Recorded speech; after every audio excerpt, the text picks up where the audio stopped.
Alright guys, welcome back. We have something really cool today. Viewer of the channel left me a comment on a previous video, so I had him contact me through Facebook, and what we have here is something he came up with. Start off with, this is a mech 12 gauge depriming punch, for your mech press. What the rest of it is a bolt-on.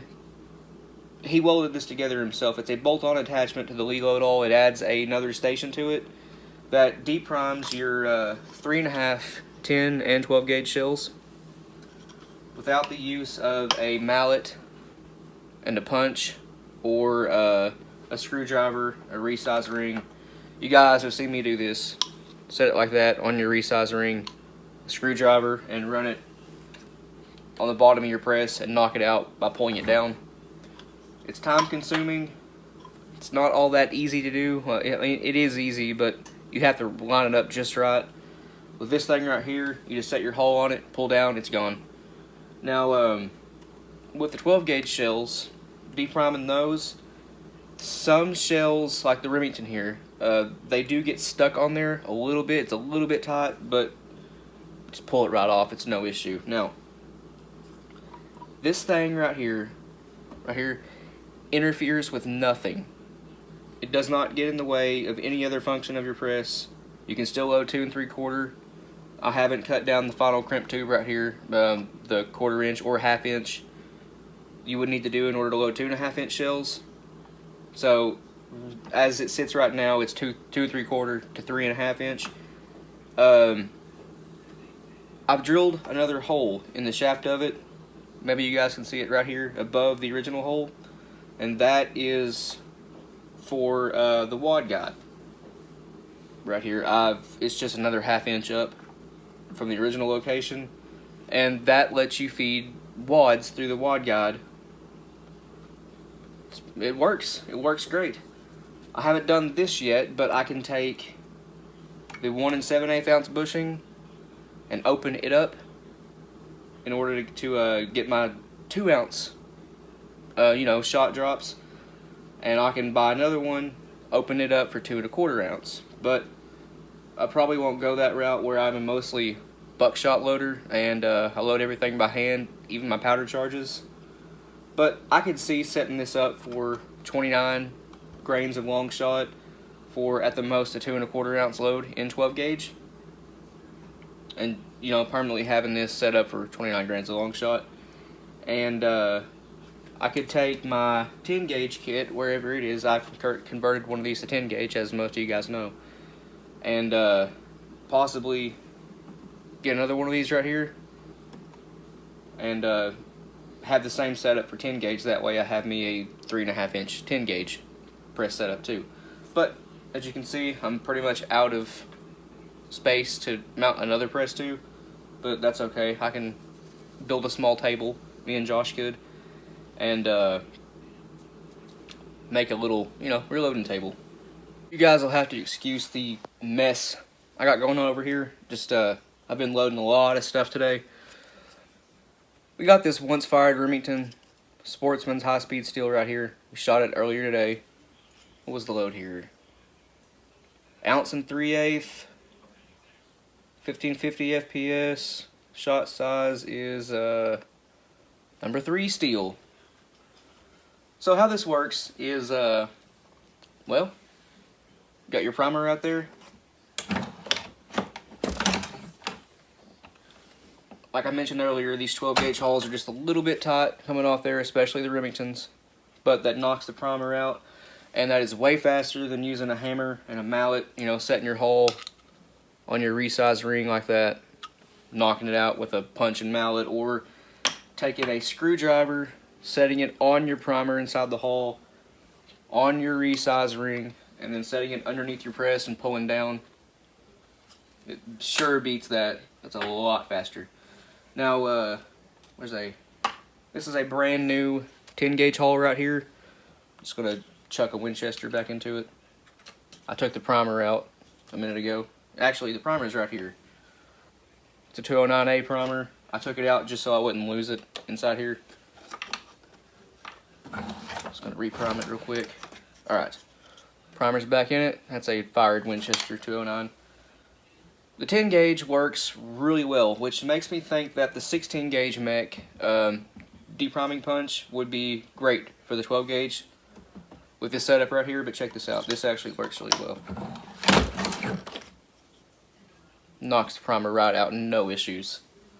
Does not get stuck on there whatsoever. And that's why I think the 16 gauge punch would work better for 12. And honestly, if it does, that'd be really cool. I'll have to just buy one. They're really cheap. This is mounted on right here just with this bolt. That's all it is. You just loosen the bolt.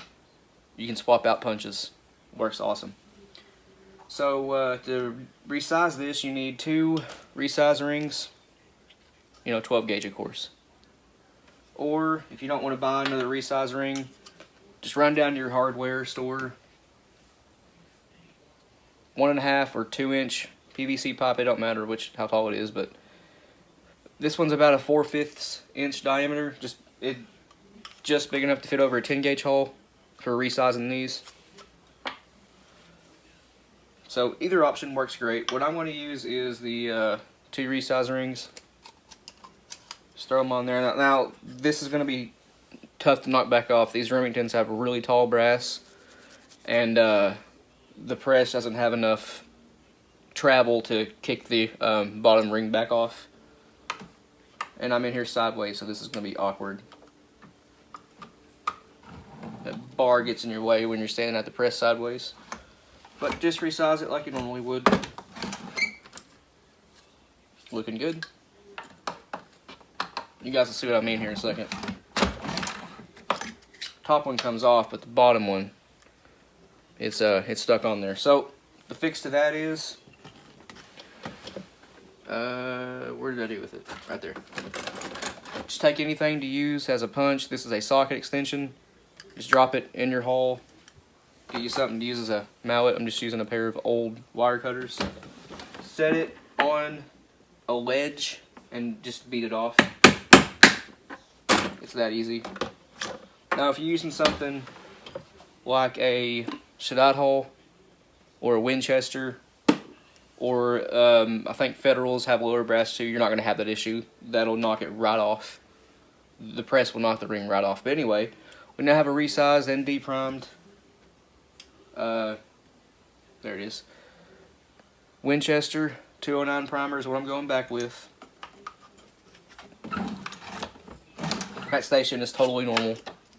No modifications. Winchester 209. I have 34 grains of long shot measured out in this cup right here. Just going to pour it right into my hole. I need a funnel, but I don't have one. I have one, I just lost it. You know what? I'm just going to pour it in my hand. My hands are clean. I just washed them prior to making this video. Just going to dump it right in. The wad we're using, 3.5 inch TPS 12 gauge wad from Ballistic Products. This one is unslit, so using Gary Caskey's wad slitter. Thanks, Gary. This thing is it's a big time saver. Set it on there. And the nice thing about this one is it, well, see if I can show you here. It's was made for 16 gauge. It's not really showing it, but as you can see, it cuts 12 gauge, or I guess you could say can't see. It cuts 12 gauge just fine too. So where'd my hole go? Right here. Throw that in my wad guide. Now these TPS wads are kind of hard to feed through the wad guide. So is your finger. It just got stuck. So what you do, throw it in there, pull up, throw it down again. Third time, it's good to go. Pull it out. Now it does come back up, so I got a wad tamper also sent by Gary. Again, thanks Gary. There you go. That is a lot easier than trying to get that thing in there by hand, fighting with it, trying to get that crimp back opened up. That's a lot easier just having that wad guide and tamper. 1/8 inch fiber cushion wad. You could also use felt, cork, waxed hard card, just anything to absorb a little bit of that initial setback. You want some cushion in there, and you want the bottom of the TPS wad to be flat. I'm sure most of you guys know that. Now, Wade Rush did a video earlier today. I think today is August 16th. It would have been yesterday now. This is about 12:30 in the morning, but, nah, I don't know. Anyway, yesterday night he posted a video shooting a very similar load to this, and he chronoed it. 1324 FPS, I believe, was the velocity on it, and that, for a 2-ounce load, it's pretty respectable. Oh, these are, sorry, I forgot to mention these.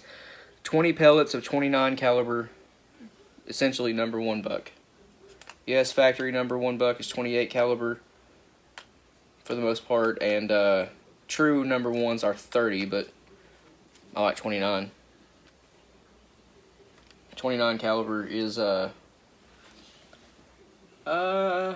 believe it's my favorite size of buckshot overall. It just fits in everything. 16 gauge, 20 gauge, 10 gauge. Obviously, it fits in 10 gauge. It's just a great fit in all gauges, even 24 gauge. The 29 caliber is the largest size that you can stack by 2s in a 24 gauge conventionally loaded. And my favorite 24 gauge is a 10 pellet 29 caliber #1 buck load. Where is my buffer? Right here. What am I using? Ballistic Products ITX buffer. I'm using it because that's just what was sitting out here. If you got original or mixed number 47, it all works just the same. ITX seems to be a little bit softer than those other two, though.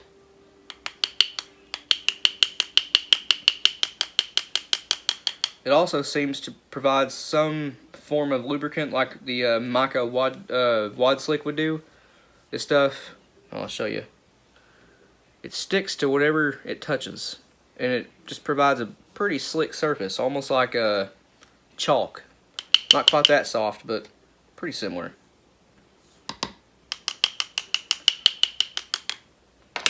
I'm just covering the pellets up, right like that. Wrong press. This one's set up for 16 gauge, and yeah, that's the press I normally use. This one's new, like it's a brand new press. I have it just set up for 3.5 inch though. So this is a bit awkward. I've been using this press on this side for 2 years, 2.5 years, probably closer to 3. It just feels unnatural using this side of the dresser. My friend Zach comes over. He sometimes brings his mech 10 gauge press, and this is where we mount it at. It's on this side.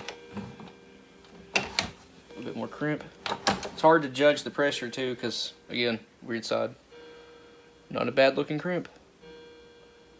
Looks pretty similar to Remington's factory crimp, which they're honestly not that great. At least they didn't used to be a couple of years ago, when, you know, they were having quality control issues and all that junk. Remington, their ammo is a lot better now. There we go. Looking good. There is a 20 pellet #1 buck load at just over 1300 FPS. Now, when I say their ammo is a lot better now, check this out. I did show this off in a previous video, a recent one, but figured why not show it again. That is also Remington Sportsman's High Speed Steel. I know in that last video I didn't want to mention what brand it was, but oh well. We don't know what caused that. We're assuming it was a double charge. It was a factory load. This was not a hand load. And it got stuck in the gun. Mossberg 835. It got stuck in it. The brass was deformed like bad, but we managed to resize it, and it looks almost normal. It won't chamber in the gun anymore. The rim is flared out. Like big time, the rim is flared out. It's almost as big as a 10 gauge rim is now. Will not chamber in the gun anymore.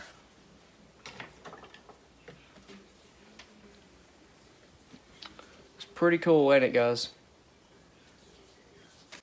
Now, like I mentioned before, this thing does not interfere with any normal function of your press, you can still load 2 3/4 on it by just simply moving your wad guide back down to where it normally would be. If you don't want to resize your hulls, like say you just have one shotgun, just one 12 gauge, you don't need to resize your hulls. You can totally skip that step. Now, this would be, you know, a bit overkill because you can just not use the resizing ring, but if you didn't want to resize your hulls, you could set it on there, knock it out, and go on your way with, you know, the rest of the steps. Let me show you what this guy looks like right here. And the guy that made this, his name is Jim. He's not really sure if he wants to sell these or not. He doesn't have a lot of free time, he said, and he would love if somebody else could take his idea and make it available to, you know, us reloaders that like the 3.5 inch, but we don't have a mech or, you know. So this thing, it's got 2 screws in the back. Here's a side view of it. I know the lighting is awful. It's got 1 screw right here in the front. It's just 3 screws is all it is. It's cut out for the original depriming station. And obviously you can still use that. This thing, again, interferes with nothing.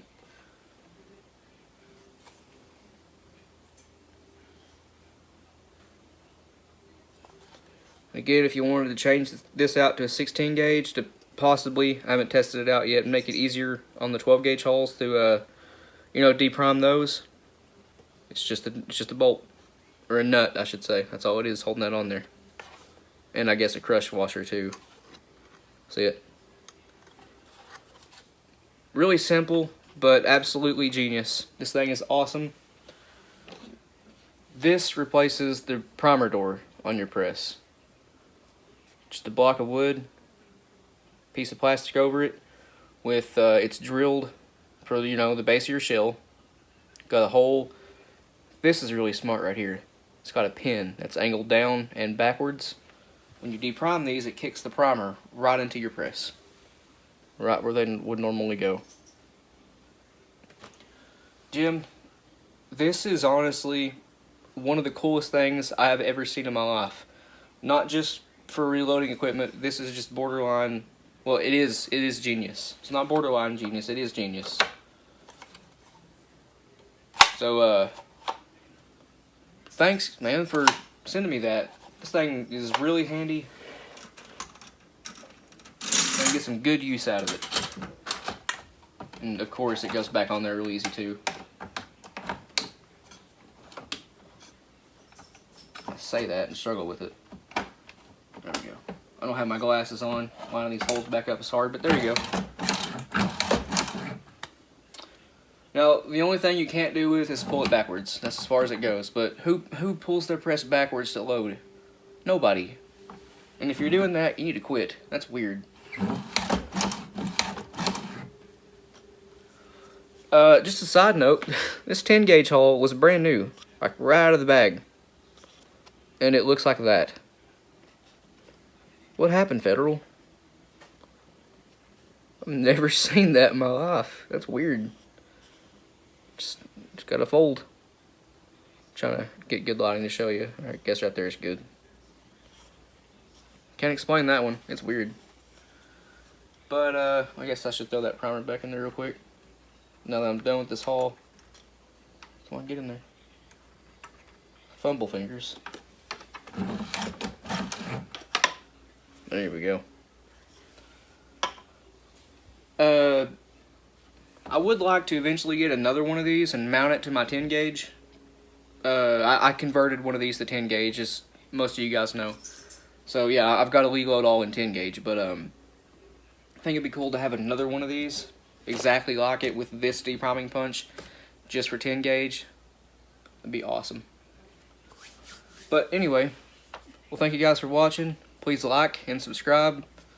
If you got any questions or comments or anything, just leave them in the comment section below. We'll get back to you. We'll see you in the next one.